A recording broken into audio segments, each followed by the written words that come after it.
LWO1 WeatherNet. Liftoff conditions looking pretty good. The STS is ready for launch. Ignition. Liftoff. Falcon 9 has cleared the tower.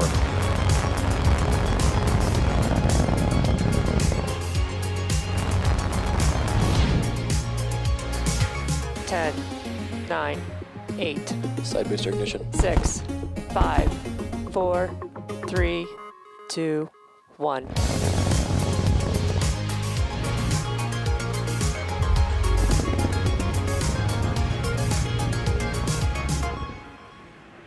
Good evening. It's Tuesday, January 18th, and you're looking at a live view of Falcon 9 as it awaits its 9:02 p.m. Eastern Time launch from Pad 39A at Kennedy Space Center in Florida. My name is Yo Mezo, and I'm a propulsion engineer here at SpaceX. I'm joining you tonight from our headquarters in Hawthorne, California, and you're watching the live webcast for our 36th launch of Starlink and our third mission of 2022. As many of you know, yesterday was Martin Luther King Jr. Day, a day where we honor the life and legacy of Dr. King, who fought for equality and an end to racial injustice. Here at SpaceX, we do our best to honor the life and leadership of Dr. King as we strive for a work environment where everyone can be their most authentic selves in order to do their best work. Now, speaking of work, the Starlink team has been hard at work in preparation for today's mission. If you've been following Starlink development, then you'll know that Starlink is a constellation of multiple satellites that orbit the planet at about 550 kilometers with the potential to service the entire globe. Similar to our Starlink mission last week, tonight's launch will be going to a 53-degree south inclination. We're flying in this south degree trajectory to increase recovery weather availability for both the booster and fairing halves during these winter months. The satellites inside the fairing tonight will deploy about 15 minutes after liftoff, but we will not have ground station coverage during that time frame, so this means we won't have live audio or visual confirmation of payload deployment in real time. Given that, we will be ending our webcast just after second engine cutoff and confirming deployment on social media channels once we regain coverage at T+1 hour and 20 minutes.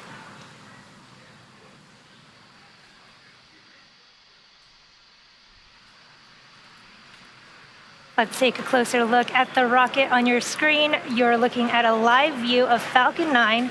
The two-stage rocket stands 70 meters tall. That's greater than the wingspan of a 747 aircraft. Now, the bottom two-thirds of the vehicle is the first stage. Its job is to accelerate the vehicle through the Earth's atmosphere into space with the help of the 9 Merlin 1D engines at the base of the rocket. Now, it's also the part of the booster that we recover and reuse, with tonight marking the 10th flight of this particular booster. Now, the first stage you see on your screen tonight has supported 6 previous Starlink missions, as well as GPS 3.3, Turksat 5A, and Transporter 2. Now, although it might be a bit dark in Florida right now, if you look closely, you might be able to see the soot markings left over from its previous 9 flights. We will be attempting to recover the first stage on one of our drone ships, a shortfall of gravitas, which for reference is about the size of a football field. Now, if successful, it will mark the 103rd successful recovery of an orbital class rocket. On top of the first stage is the black carbon fiber inner stage, which is a composite structure that connects the first and second stages and houses the pneumatic pushers that allow the first and second stages to separate during flight. And on top of that is the Falcon 9 second stage, which has a single Merlin vacuum or MVAC engine. Once the first and second stages separate at about 2.5 minutes into the mission, that single MVAC engine will ignite and carry the Starlink satellites to a low Earth orbit around the Earth. You'll also notice that large nose cone at the very top of the rocket. This is the payload fairing, and it protects our Starlink satellites until the vehicle is outside the Earth's atmosphere, at which point we don't need it anymore and the fairings will separate to expose the satellites to space. Just as we reuse Falcon 9, we also recover and reuse our fairing halves. The fairing halves we're using tonight are flight proven, and tonight's flight will be the second flight for both of these fairing halves. We are planning to recover these halves again using our recovery vessel Doug once they return to Earth.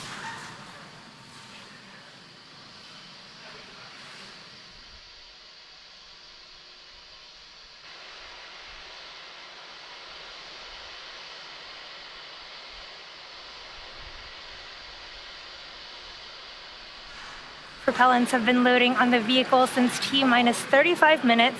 Now again, Falcon 9 is a bipropellant vehicle, which means it uses 2 propellants, a fuel and an oxidizer. An oxidizer is a type of chemical that a fuel requires in order to burn. So for Falcon 9, our fuel is a refined form of kerosene known as RP1, and our oxidizer is a super chilled liquid oxygen, also called LOX. Now, the liquid oxygen is chilled well below its boiling point so that it becomes what we call densified. And this just means that it has a much greater amount of mass per volume and means we can load more of it into the booster. Additionally, Falcon 9 also needs an ignition source in order to go, and for that we use the chemical TTEB, or triethyl aluminum and triethyl borane. Once it's fully fueled, Falcon 9 holds just over 1 million pounds of propellant that the vehicle will burn through in less than 3 minutes after liftoff. Start of the windy engine chill. Currently, fuel is nearly fully loaded on stage 1 and already full on stage 2. Liquid oxygen is nearly full on stage 1 and about 80% on stage 2. Now, once all the tanks are full, both stages will continue to be topped off with liquid oxygen until T-minus 2 minutes to keep the temperatures as cold as possible. The latest weather forecast shows we're 80% favorable for liftoff. If for some reason we don't launch tonight, we do have a backup opportunity tomorrow at 6:40 p.m. Eastern Time.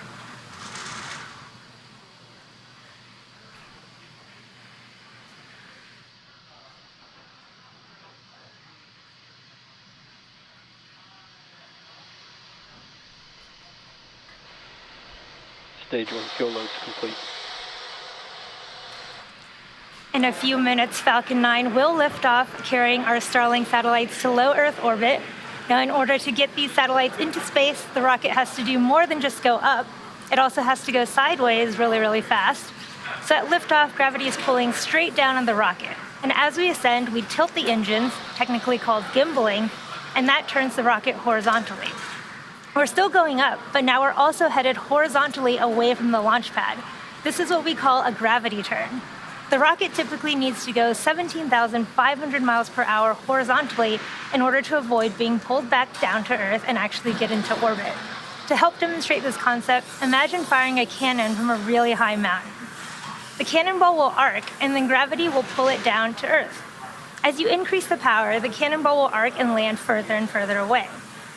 Eventually, if you could continue to increase the power enough, the cannonball will be going so fast that it ends up in free fall around the Earth. Gravity is still pulling down on the cannonball, but it's going so fast that it never actually hits the ground. This arc, which constantly misses the Earth, is called an orbit. Tanks are pressurizing for strobback retract. So when we get to liftoff today, keep an eye on the orientation of Falcon 9. You'll see that we'll go straight up until about T plus 10 seconds, at which point we begin that shift in orientation so Falcon 9 can go sideways really fast. But before we get into that, let's check in on the status of the vehicle for today's launch. We are currently just under T-minus 4.5 minutes from liftoff. Stromback retrack has started. Of our 36th launch of Starlink. And you just heard the call out that that truss structure, or the TE, has begun retraction. In preparation for that retraction, those TE clamps you see right below the fairing there will begin to open up to allow the transporter erector to retract. You can see those clamps opening now.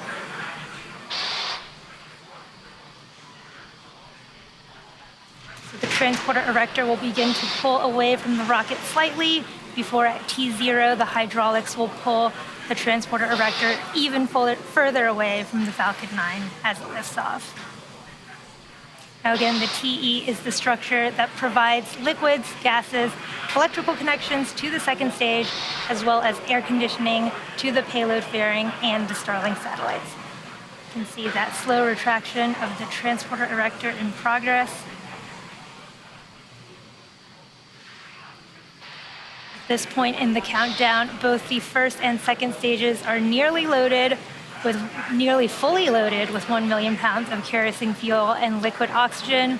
And those white clouds that you see around Falcon 9 are created when that super chilled liquid oxygen comes in contact with the air in Florida.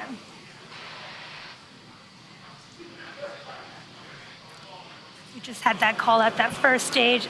LOX loading has completed. You're at T-minus a little under 3 minutes, and the second stage LOX loading will complete at T-minus 2 minutes in just about 40 seconds here. At T-minus 60 seconds, Falcon 9 will be in startup So this means that the rocket's autonomous internal flight computers will have taken over the launch countdown, and Stage 2 locks throttle back. just inside of T-minus 2 seconds, we will light the Merlin 1D engines, and we're set for liftoff. Starlink payload continues to be healthy, and Falcon 9 team is not tracking any issues at this time. Here at just a little over T-minus 2 minutes, we are moving into the terminal countdown.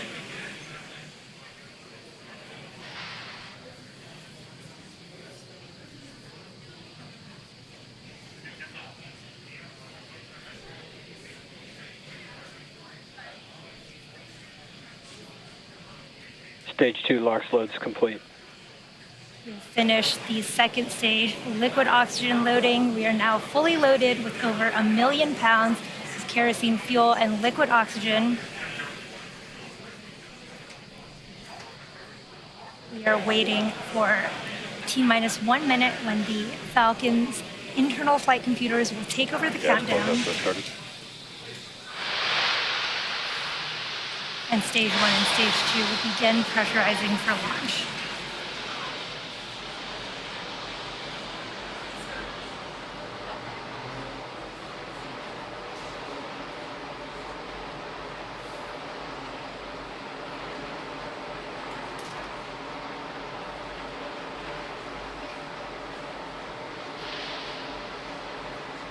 Falcon 9's in startup. Falcon 9 is in startup. We're waiting for that final launch director go for launch in just a few seconds.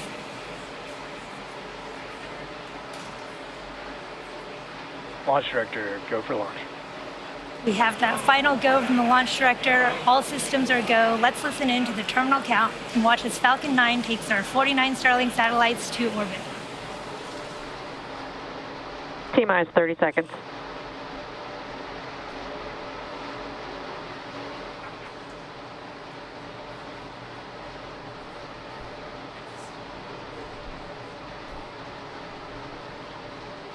T-minus 15 seconds. 10, 9, 8, 7, 6, 5, 4, 3, 2, 1, 0. Ignition and liftoff.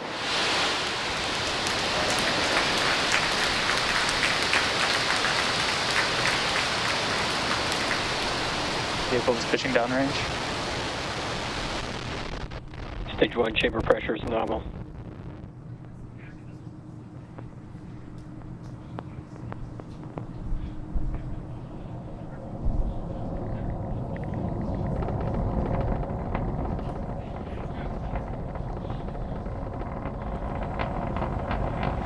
Falcon 9 has successfully lifted off from Launch Complex 39A at Kennedy Space Center, carrying our stack of 49 Starlink satellites to orbit.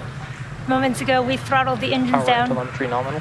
in preparation for max Q, or maximum aerodynamic pressure, which will happen here in just a few seconds at T plus 1 minute and 12 seconds. Falcon is supersonic.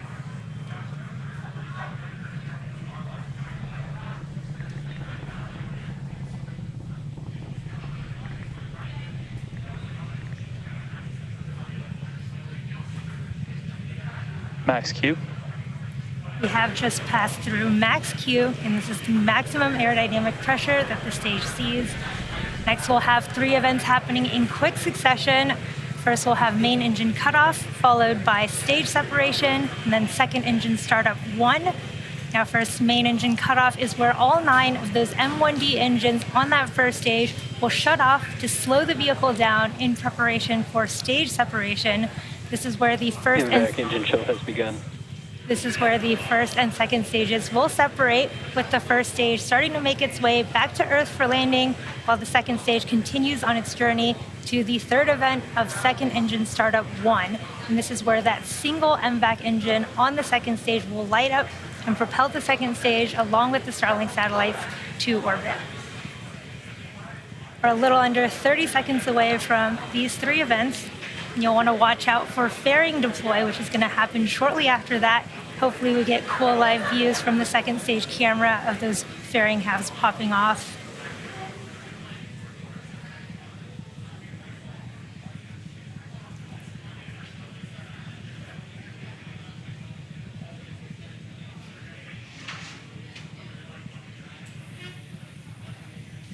MECO. Stage separation confirmed.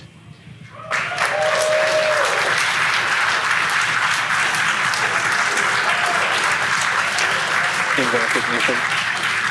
Wow, beautiful views from the first stage and second stage Both tracker stages are there. on nominal trajectories. We did have successful MECO Fairing stage separation separation. confirmed. There's fairing deployment there. Again, what a cool view from the second stage. Again, we did just have confirmation of successful fairing deployment. Again, SpaceX has reflown the Falcon fairing halves since November of 2019. Again, this was our second flight for both of those, and we will be attempting to recover them on our recovery vessel, Doug. It looks like you can just maybe make out those fairing halves in that live view from the ground as they are flying away from the second stage there. It looks like that's the first stage, maybe also floating off to the left. Now, as stage 2 heads towards its targeted drop-off orbit there, stage 1 will execute 2 burns in order to make its way back home to Earth. Now, the first is an entry burn. Now, this is where 3 of the M1D engines will reignite, and this helps to slow the stage down as it re-enters the upper parts of the Earth's atmosphere. Now, the second burn, of course, is the landing burn, and this is a single engine burn that brings the vehicle speed down rapidly in order to land on the drone ship. Acquisition signal.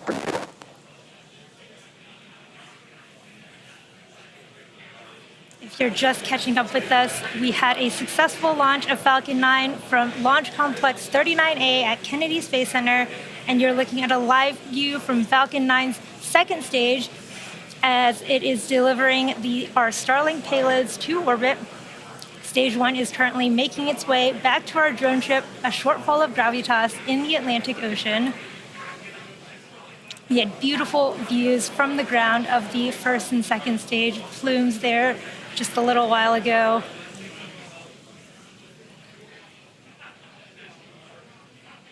Now the Merlins on the first stage are optimized for sea level, so these achieve 190,000 pounds of thrust during ascent and descent. And in contrast, the MVAC engine, which you see on your screen right now, is optimized for 220,500 pounds of thrust in vacuum.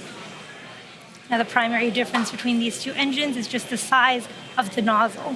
The MVAC nozzle is a lot larger than the M1D nozzles on first stage. Now, the Falcon 9 is equipped with 4 hypersonic titanium grid fins positioned near the top of the first stage. And the first stage is using these grid fins to help navigate and reorient itself as it heads back home to Earth.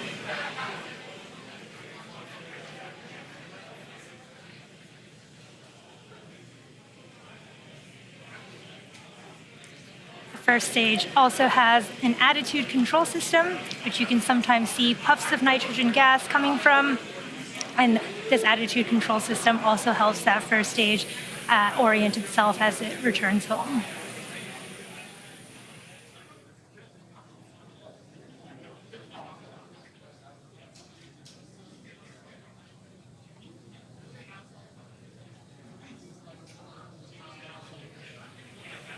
We're just about 20 seconds from the start of our stage 1 entry burn, and this is a 20-second burn, and it'll help slow the vehicle down as it enters the thicker parts of the Earth's atmosphere.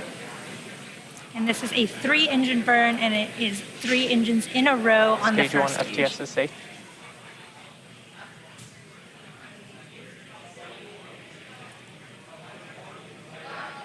Stage 1 entry burn startup. There's the start of the entry burn on the first stage. You can see those grid fins as the first stage is flying through its own plume there. Stage 2 FTS is safe.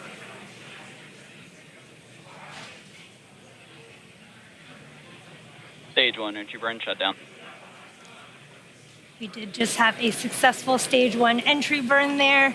And for those who follow along, you'll know that the soot on the rocket, second stage trajectory is still nominal. As I was saying, the soot on the rocket indicates that it's been flown before. So the fuel that we use on Falcon 9 is rocket-grade kerosene, or RP1, which is carbon-based. So when it burns, it generates soot. Now, as the booster approaches the landing site and does that long re-entry burn that we saw it fly through its own plume, which deposits that soot back onto the first stage. Now you can see this sometimes on the pad. The soot is still stuck onto the first stage from its previous flights. And if you watch closely to your onboard camera during landing, you might be able to see soot sticking on the lens of those cameras as well. Now coming up in just a few seconds, we will have the start of our stage 1 landing burn. This will be another about 20-second burn. Hopefully it will land us on our drone ship, a short fall of gravitas. Stage 2, terminal guidance. In the Atlantic Ocean. Stage 1, startup.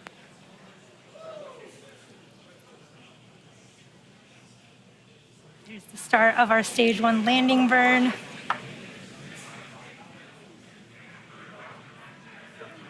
Cool views of the drone ship approaching. Stage 1, landing leg deploy.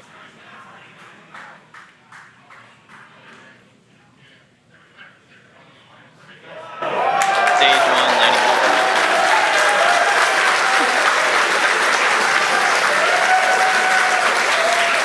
Right there on the middle of the drone ship.